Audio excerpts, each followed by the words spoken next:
বঙ্গানুবাদ শুনি এই সূরাটার, তারপর এই সূরা থেকে কিছু রিফ্লেকশন আমরা শেয়ার করার চেষ্টা করব ইনশাআল্লাহ বিইذنিল্লাহ। আমি শুরুতে সূরাটার সরল বঙ্গানুবাদ আপনাদের সাথে শেয়ার করছি। আউযু বিল্লাহি মিনাশ শাইতানির রাজিম। বিতাড়িত শয়তান থেকে মহান আল্লাহ তাআলার কাছে পানাহ চাচ্ছি। বিসমিল্লাহির রহমানির রহিম। পরম করুণাময় অসীম দয়ালু আল্লাহ তাআলার নামে শুরু করছি। ইযা জুলজিলাতিল আরদু জিলজালাহা, যখন পৃথিবীকে ভয়ঙ্করভাবে প্রকম্পিত করা হবে। ওয়া আখরাজাতিল আরদু আসকালাহা, আর পৃথিবী তার ভেতরে থাকা সব ভারী বস্তুগুলোকে উদ্গীরণ করে দিবে, বের করে দিবে। ওয়া ক্বালাল ইনসানু মা লাহা, আর মানুষ বলবে এই পৃথিবীর কি হলো। ইয়াউমা ইযিন তুহাদ্দিসু আখবারাহা, সেদিন পৃথিবী তার সব খবর বলে দিবে। বিআন্না রাব্বাকা আওহা লাহা, কারণ তার রবই তাকে এমনটি করতে আদেশ করেছেন বা প্রত্যাদেশ দিয়েছেন। ইয়াউমা ইযিন ইয়াসদুরুন নাসু আশতাতান লিয়ারাউ আ'মালাহুম, সেদিন মানুষগুলো দলে দলে বের হবে যাতে করে তাদের আমলনামা তাদের কাছে পেশ করা যায়। ফামান ইয়া'মাল মিসকালা যাররাতিন খায়রান ইয়ারাহ, যে ব্যক্তি অনুপরিমাণ ভালো কাজ করেছে সেটা সে দেখতে পাবে। ওমান ইয়া'মাল মিসকালা যাররাতিন শাররান ইয়ারাহ, আর যে ব্যক্তি অনুপরিমাণ মন্দ কাজ করেছে, কোনো খারাপ কাজ করেছে, সেটাও সেদিন দেখতে পাবে। সাদাকাল্লাহুল আযীম। এই হচ্ছে সূরাতুজ জিলজালের সংক্ষিপ্ত বঙ্গানুবাদ। এবার আসুন এই সূরা থেকে কিছু রিফ্লেকশন, কিছু তাফসির আমরা শেয়ার করি। প্রিয় ভাইয়েরা, এই সূরাটা নাজিলের একটা প্রেক্ষাপট আছে। সাহাবাদের মধ্যে একটা ধারণা জন্মেছিল যে আমরা যদি খুব ছোট ছোট ভালো কাজ করি এইটা বোধহয় সওয়াব হবে না, বা মিজানের পাল্লা এটা তেমন একটা রেকগনাইজ করা হবে না। অথবা অনেক সাহাবাদের মধ্যে এরকম ধারণা ছিল যে আমরা খুব সামান্য সামান্য ছোট খারাপ কাজ করলে এটার হয়তো এরকম পাপ হবে না বা শাস্তি হবে না। তো ওনাদের মনে যখন এরকম একটা ধারণা তৈরি হলো, তখন আল্লাহ তাআলা এই সূরাটা নাজিল করেছেন। বিশেষ করে এই সূরার শেষের 2 আয়াত, যেখানে আল্লাহ তাআলা বলছেন ফামান ইয়া'মাল মিসকালা যাররাতিন খায়রান ইয়ারা, যে না, তোমরা ছোট্ট ভালো করলে সেটাও দেখতে পাবা সেদিন তোমাদের আমলনামাতে। ওমান ইয়া'মাল মিসকালা যাররাতিন শাররান ইয়ারা, এবং ছোট্ট খারাপ কাজ করলে সেটাও তোমরা তোমাদের আমলনামায় দেখতে পাবে। তো সাহাবাদের এই চিন্তা, এই ধারণাটাকে ভুল প্রমাণ করবার জন্য, তারা যে ভুল ধারণা করছেন এটা বোঝাবার জন্য, জানাবার জন্যই আল্লাহ তাআলা বেসিকলি সূরাতুজ জিলজাল তিনি নাজিল করেন। এই সূরাটি কোরআনের ধারাক্রম অনুসারে 99তম সূরা। কোরআনের যে ধারাক্রম, সূরা ফাতিহা দিয়ে শুরু, তারপরে বাকারা, তারপর আলে ইমরান, সেই ধারাবাহিকতায় এটা কত নম্বর সূরা? 99 নম্বর সূরা। এবং সূরাটি মাদানী সূরা। কি সূরা? আমরা জানি কোরআনের সূরাগুলো 2 ভাগে বিভক্ত, কোনোটা মক্কায়, কোনোটা মদিনায় নাজিল হয়েছে। যেটা মক্কায় নাজিল হয়েছে সেটা মাক্কি, যেটা মদিনায় নাজিল হয়েছে সেটা মাদানী। তো জিলজাল হচ্ছে মাদানী সূরা। এই সূরার আয়াত সংখ্যা হচ্ছে 8। আয়াত সংখ্যা কত? 8। আল্লাহর হাবিব সাল্লাল্লাহু আলাইহি ওয়াসাল্লাম এই সূরাটাকে একটা কম্প্রিহেন্সিভ সূরা বলেছেন। জামে মানে সূরা, খুবই কম্প্রিহেন্সিভ। কম্প্রিহেন্সিভ মানে হচ্ছে ভেরি প্রিসাইজ ইন ওয়ার্ডিং, শব্দ কম, কথা কম, কিন্তু এটার আবেদন, এটার এক্সপ্লেনেশন অনেক বেশি। এরকম একটি সূরা, ছোট্ট অল্প কয়েকটি আয়াত দিয়ে সূরাটা আল্লাহ তাআলা নাজিল করেছেন, কিন্তু এটার আবেদন অনেক বেশি। এক বয়স্ক সাহাবী এসে আল্লাহর হাবিব সাল্লাল্লাহু আলাইহি ওয়াসাল্লামকে বলল, ইয়া রাসূলুল্লাহ, আপনি আমাকে কোরআনের একটা সূরা শিক্ষা দেন, কোন সূরা পড়ব? তো আল্লাহর হাবিব সাল্লাল্লাহু আলাইহি ওয়াসাল্লাম বললেন, যাওয়াতুর র, মানে আলিফ লাম র দিয়ে যে সূরাগুলো আছে এগুলো পড়ো। তো এই সাহাবী বলল, ইয়া রাসূলুল্লাহ, আমার বয়স বেশি, আমার জিহ্বা ভারী হয়ে গেছে, আমি এত বড় সূরা পারবো না, অন্য কিছু বলেন। তো আল্লাহর হাবিব সাল্লাল্লাহু আলাইহি ওয়াসাল্লাম বললেন, তাহলে যাওয়াতু হামিম, হামিম দিয়ে যে সূরাগুলো শুরু হয়েছে কোরআনে সেগুলো পড়ো। বলতেছে, ইয়া রাসূলুল্লাহ, এটাও পারবো না, আরো সহজ করে দেন। তো তখন আল্লাহর হাবিব সাল্লাল্লাহু আলাইহি ওয়াসাল্লাম বললেন, তাহলে আল মুসাব্বিহাত, মানে সাব্বাহা ইউসাব্বিহু দিয়ে যে সূরাগুলো শুরু হয়েছে তুমি এগুলো পড়ো। ওই সাহাবী বলে, এটাও কঠিন হয়ে যায় আমার জন্য। তখন আল্লাহর হাবিব সাল্লাল্লাহু আলাইহি ওয়াসাল্লাম বললেন যে, তাহলে কি চাও? বলতেছে, আমাকে একটা জামে মানে সূরা শিক্ষা দেন, মানে এমন একটা কম্প্রিহেন্সিভ সূরা শিক্ষা দেন যে এটা শিখলে আমার হেদায়েতের জন্য যথেষ্ট হয়ে যাবে। তখন আল্লাহর হাবিব সাল্লাল্লাহু আলাইহি ওয়াসাল্লাম বললেন, তাহলে তুমি পড়ো ইযা জুলজিলাতিল আরদু জিলজালাহা ওয়া আখরাজাতিল আরদু আসকালাহা ওয়া ক্বালাল ইনসানু মা লাহা। তুমি সূরাতুল জিলজাল তেলাওয়াত করো। তখন থেকেই সাহাবী এই সূরাতুল জিলজাল তেলাওয়াত আরম্ভ করলেন। উনি বললেন যে আমি আর বেশি কিছু পড়ব, শুধু এটাই পড়ব। সাহাবাদের মধ্যে অনেকের এরকম খুব সহজ সরল মানসিকতা ছিল। তো উনি বললেন যে এটাই পড়ব। তো রাসূল সাল্লাল্লাহু আলাইহি ওয়াসাল্লাম বললেন যে কোনো সফল ব্যক্তিকে যদি কেউ দেখতে চায় তাহলে এর দিকে তাকাও, দেখো কত সহজ সরল, কত চমৎকারভাবে সে এই বার্তাটা গ্রহণ করেছে যে আমি জীবনে শুধু এটাই পড়ব।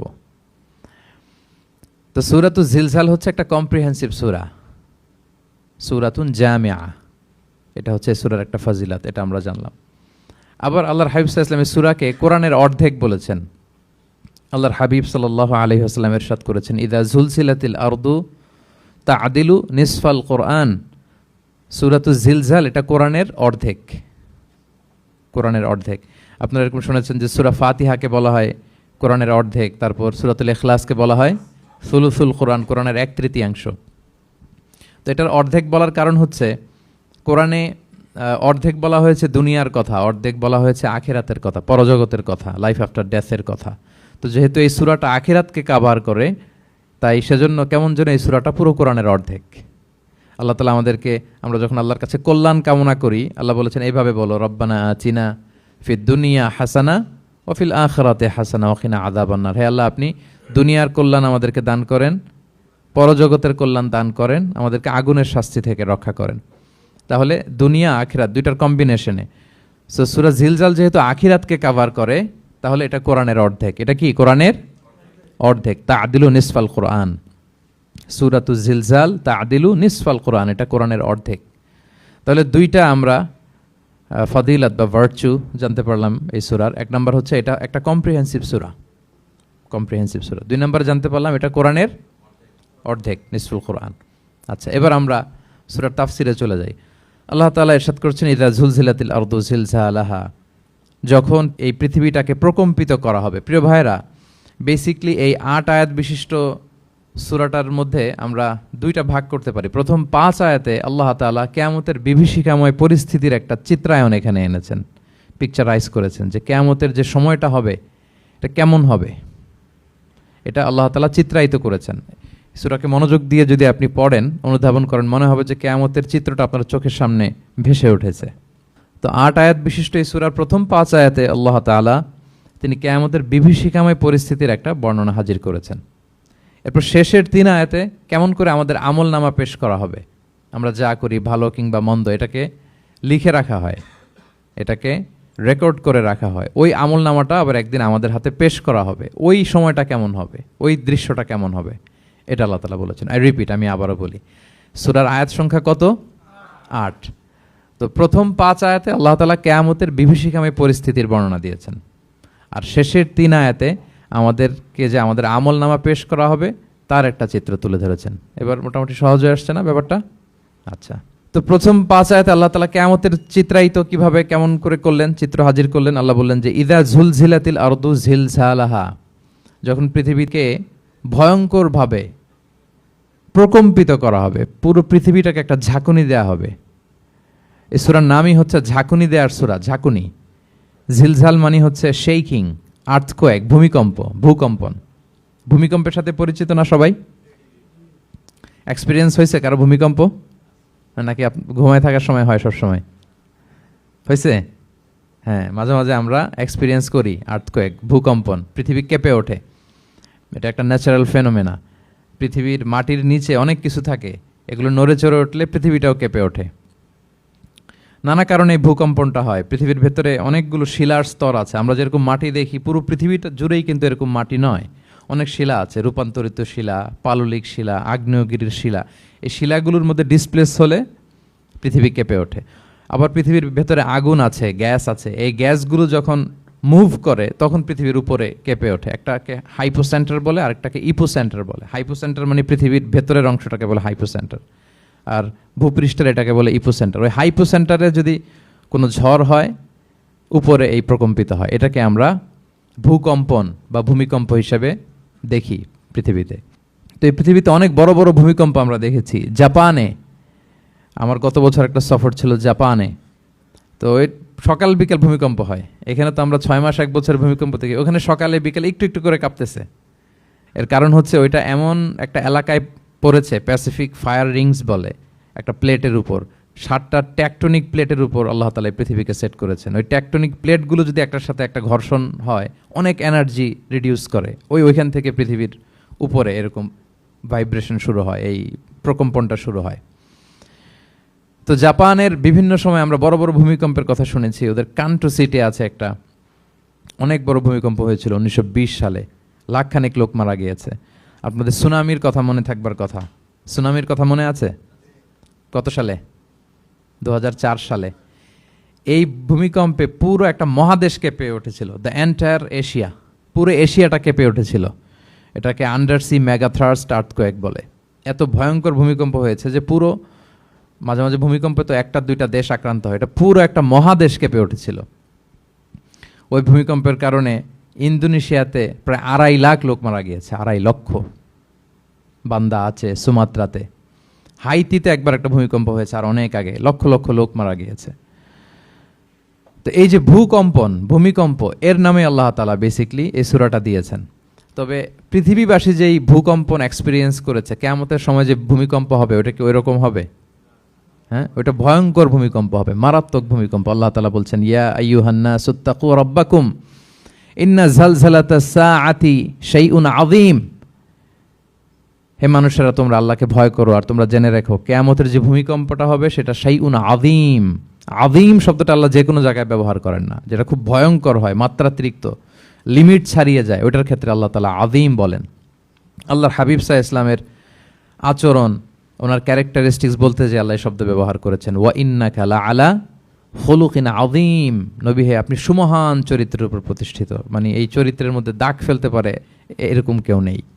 সো আযীম শব্দটা কোরআনের যত জায়গায় ব্যবহার করেছেন, আল্লাহ নিজের ক্ষেত্রে বলেছেন সূরা আয়াতুল কুরসির শেষে, ওয়া হুয়াল আলিয়ুল আযীম, তিনি হচ্ছেন আলী এবং আযীম, সুমহান। তো কিয়ামতের এই ভূকম্পনের ক্ষেত্রে আল্লাহ তাআলা এই আযীম শব্দটা ব্যবহার করেছেন। ইন্না জালজালাতাস সাআতি শাইউন আযীম, এটা মারাত্মক হবে সেদিনকার ভূমিকম্প, সাধারণ ভূমিকম্প নয়। ইযা রুজ্জাতিল আরদু রজ্জা ওয়া বুসাতিল জিবালু বাসসা, পুরো পৃথিবীটা একসাথে কেঁপে উঠবে, পাহাড়গুলো ভেঙে চুরে তছনছ হয়ে যাবে। এটা হবে বেসিকলি যখন ইসরাফিল আলাইহিস সালাম উনি ট্রাম্পিটে ফুৎকার দিবেন, হুইসেল দিবেন সিঙ্গার মধ্যে, নুফিখা ফিস সূর, সূরের মধ্যে যখন তিনি ফুৎকার দিবেন। আপনারা ইসরাফিল আলাইহিস সালামের একজন ফেরেশতা, ওনার নাম শুনেছেন না? হ্যাঁ, one of the major angels, major একজন ফেরেশতা। আল্লাহ তাআলা ওনাকে সৃষ্টিই করেছেন এই বিশাল হুইসেলে একটা ফুৎকার দেওয়ার জন্য, আর কোনো কাজ নাই। ওনার অ্যাসাইনমেন্ট এই একটাই, সৃষ্টির পর থেকে আজ অবধি বিশাল হুইসেলটা নিয়ে আল্লাহর আরশের দিকে তিনি তাকিয়ে আছেন, অপলক নেত্রে, পলকও ফেলেন না চোখের, যে কখন আল্লাহ তাআলা অর্ডার করবেন, করার সাথে সাথে ফুৎকার দিবেন তিনি। আবার না দেরি হয়ে যায়, আবার না আল্লাহর আদেশ পালনে কোনো গাফলতি হয়ে যায়। সৃষ্টির পর থেকে ওনার একটাই অ্যাসাইনমেন্ট, এই বিশাল সুর ট্রাম্পিট নিয়ে হুইসেল দেওয়ার জন্য আল্লাহর আরশের দিকে তাকিয়ে আছেন। যে মুহূর্তে আমরা এখন কথা শুনছি এখনও তাকিয়ে আছেন উনি। 3টা ফুৎকার দেওয়ার জন্য আল্লাহ তাআলা ওনাকে সৃষ্টি করেছেন। প্রথম ফুৎকারটাকে বলে নাফখাতুল ফাজা, যে ফুৎকারের সাথে সাথে মানুষগুলো তটস্থ হয়ে যাবে, পৃথিবীর মানুষ তটস্থ হয়ে যাবে। যখন তটস্থ হবে তখন কি অবস্থা হবে সেটাই আল্লাহ তাআলা এই সূরার প্রথম আয়াতে বললেন, যে ইদা জুলজিলাতিল আরদু জিলজালাহা, যখন পুরো পৃথিবীকে প্রকম্পিত করা হবে মারাত্মকভাবে। ইসরাফিল আলাইহিস সালাম প্রথম যে ফুৎকারটা দিবেন তখন পুরো পৃথিবী কেঁপে উঠবে, মারাত্মকভাবে কেঁপে উঠবে। তারপরের যে ফুৎকার দিবেন তখন সব মরে যাবে, আমরা পৃথিবীতে কেউই বেঁচে থাকবো না। তখন মানুষ মরে যাবে, জিন জাতি মরে যাবে, সমস্ত ফেরেশতারাও মরে যাবে। যেই ফেরেশতা মালাকুল মাউত, যিনি মৃত্যুর ফেরেশতা, যার মাধ্যমে আল্লাহ তাআলা মৃত্যু ঘটিয়ে থাকেন, তারও মৃত্যু ঘটবে। সে আল্লাহ তাআলার কাছে বলবে, আল্লাহ, পৃথিবীর সবাই মরেছে, আপনার আদেশ অনুযায়ী মানুষ, জিন, ইবলিস সবাইকে আমি মৃত্যু দিয়েছি, তাদের রূহ কবজ করেছি, এখন কি হবে? আল্লাহ তাআলা বলবেন, এখন তুমি মরবে, মুতিয়া মালাকুল মাউত, এখন তুমি মরো। মালাকুল মাউত তখন মারা যাবে। এত ভয়ঙ্কর একটা চিৎকার দিয়ে মালাকুল মাউত জগৎ থেকে বিদায় নেবে। আল্লাহর হাবিব সাল্লাল্লাহু আলাইহি ওয়াসাল্লাম বলেন, ওই ভয়ঙ্কর চিৎকার যদি পৃথিবীবাসী শুনতে পেত তাহলে আলাদা করে ইসরাফিলের সিঙ্গার ফুৎকার দেওয়ার প্রয়োজন হতো না। প্রতিটা মানুষ তাদের কানের পর্দা ফেটে মুহূর্তেই লাশ হয়ে পড়ে যেত, মালাকুল মাউত মরে যাবে। তখন মহাবিশ্বে আর কেউ থাকবে না একটা সত্তা ছাড়া। তিনি কে? আল্লাহ সুবহানাহু ওয়া তাআলা। সূরাত আর-রহমানে আল্লাহ তাআলা চমৎকারভাবে বলেছেন, কুল্লু মান আলাইহা ফান ওয়া ইয়াবকা ওয়াজহু রাব্বিকা যুল জালালি ওয়াল ইকরাম। পৃথিবীতে যা আছে সব নিঃশেষ হয়ে যাবে একমাত্র তিনি ছাড়া। তিনি হচ্ছেন অব্যয়, অক্ষয়, অবিনশ্বর, চিরঞ্জীব, শাশ্বত। এরপর কেউ যখন থাকবে না, আল্লাহ তাআলা ইসরাফিল আলাইহিস সালামকে আবার জীবিত করবেন। তখন তিনি সর্বশেষ হুইসেলটা দিবেন, আবার জীবিত হয়ে তিনি লাস্ট 3 নম্বর হুইসেলটা দিবেন। লাস্ট হুইসেলটা যখন দেয়া হবে তখন জমিন থেকে সব মৃত লাশগুলো আবার জীবিত হয়ে দাঁড়াতে শুরু করবে। মিনহা খালাকনাকুম ওয়া ফিহা নুঈদুকুম ওয়া মিনহা নুখরিজুকুম তারাতান উখরা, মাটি থেকে বানিয়েছি, মাটির কবরে তোমাদের পাঠিয়েছি, আবার মাটি থেকে তোমাদেরকে উত্থিত করা, আবার সবাই উঠবে। এই তিনটা হুইসেল দেওয়ার জন্য আল্লাহ তাআলা সাইয়েদনা ইসরাফিল আলাইহিস সালামকে সৃষ্টি করেছেন। তো ওনার প্রথম হুইসেল দেওয়ার পরে কি অবস্থা হবে, কি রিয়াকশন হবে, ওইটা আল্লাহ তাআলা সূরাতুল জিলজালের প্রথম আয়াতে বললেন, ইযা জুলজিলাতিল আরদু জিলজালাহা, যখন পুরো পৃথিবীটা প্রকম্পিত হবে, মারাত্মকভাবে প্রকম্পিত হবে। ওয়া আখরাজাতিল আরদু আফকালাহা, আর যখন জমিন তার ভেতরে থাকা ভারী বস্তুগুলোকে উদ্গীরণ করে দেবে, বমি করে বের করে দেবে, ভমিটিং করবে বা নিক্ষেপ করবে। পৃথিবীর ভেতরে কি আছে, তাফসিরে এসেছে আল মাউথা ওয়াল কুনুজ, অর্থাৎ মৃত ডেড বডিগুলো, সেই আদম আলাইহিস সালামের সময় থেকে শুরু করে কিয়ামত পর্যন্ত পৃথিবী সব ডেড বডিগুলোকে ধারণ করে তার ভেতরে, তাই না? জীবিতদেরকে ভূপৃষ্ঠ উপরে ধারণ করে আর মৃতদেরকে জমিন তার পেটের ভেতরে ধারণ করে। তো আখরাজাতিল আরদু আফকালাহা, জমিন ভারী বস্তুগুলোকে উদ্গীরণ করবে, তাহলে সব ডেড বডিগুলোকে তখন বের করে দিবে। আর কুনুজ যত আছে, মিনারেলস, যত খনিজ পদার্থ আছে পৃথিবীর ভেতরে, স্বর্ণ, যত মিনারেল আছে, ইউরেনিয়াম থেকে শুরু করে যত গ্যাস আছে, প্লাটিনাম আছে, যা আছে, আগুন, অগ্নিকুণ্ড, সব কিছু জমিন বের করে দিবে। মারাত্মক এক বিস্ফোরণের মধ্য দিয়ে জমিন সব কিছু উদ্গীরণ করে বের করে দিবে। তাহলে দেখেন, কিছুটা সামহাও আপনাদের সামনে চিত্রায়িত হচ্ছে না কিয়ামতটা কেমন হবে? যদি একটু কল্পনা করেন, যেভাবে আল্লাহ তাআলা বলছেন যে ইদা জুলজিলাতিল আরদু জিলজালাহা, পুরো পৃথিবীটা প্রকম্পিত হবে। ও আখরাজাতিল আরদু আফকালাহা, জমিন তার ভেতরের বস্তুগুলো বের করে দিবে, ভারী বস্তুগুলো, অর্থাৎ ডেড বডি এবং যত খনিজ পদার্থ আছে সেগুলো। ওয়াকাল আল ইনসানু মা লাহা, মানুষ বলবে পৃথিবীর হলো কি, হোয়াটস হ্যাপেনিং, কি হচ্ছে, কি হলো পৃথিবীর, পৃথিবী এরকম কেন করতেছে? যে আয়াতটা বলেছিলাম যে ইন্না জালজালাতাস সাআতি শাইউন আযীম, সেখানে আল্লাহ তাআলা বলছেন ইয়াউমা তারাউনাহা তাযহালু কুল্লু মুরদিআতিন আম্মা আরদাআত ওয়া তাদাউ কুল্লু যাতি হামলিন হামলাহা ওয়া তারান নাসা সুকারা ওয়া মা হুম বিসুকারা ওয়ালাকিন্না আযাবাল্লাহি শাদীদ। মানুষের ফার্স্ট রিঅ্যাকশন কি হবে এই আর্থকোয়েকের পরে? এই আয়াতে চমৎকারভাবে আল্লাহ তাআলা বলছেন। আল্লাহ বলছেন যে পরিস্থিতিটা এত ভয়ঙ্কর হবে, কারণ এরকম ভূকম্পন তো পৃথিবীবাসী দেখেনি। এত মারাত্মক ভূমিকম্প হবে যে দুধ খাওয়াচ্ছে এরকম মা তার দুধের বাচ্চার কথা ভুলে যাবে। আল্লাহু আকবার। দেখেন এখানে উপমাটা কিরকম। সাধারণত দুধের বাচ্চার প্রতি মায়ের আলাদা একটা টেক কেয়ার থাকে, মানে তাকে রেখে এদিক সেদিক যায় না, গেলেও চোখে চোখে রাখে, বা কোথাও গেলেও অন্যকে বলা যায় তুমি একটু দেখো, কি এরকম করে না? দুধের বাচ্চা তো সে খুবই ছোট বাচ্চা, তার আলাদা কেয়ারের প্রয়োজন হয়, এক্সট্রা কেয়ারের প্রয়োজন হয়। তো দুধ খাওয়ায় ব্রেস্ট ফিডিং মাদার কখনো তার বাচ্চাকে চোখের আড়াল করতে দেয় না বা চায় না। আল্লাহ বললেন যে তখন পরিস্থিতি এত ভয়ানক হবে যে নিজের দুধের বাচ্চার কথাই মা ভুলে যাবে। তারপর এখনো পরিপূর্ণ হয়নি পেটের ভেতরে বাচ্চা, এরকম মা যারা আছে গর্ভবতী, সাধারণত কয় মাস পরে বাচ্চা ডেলিভারি হয়? 8 মাস 9 মাস পরে।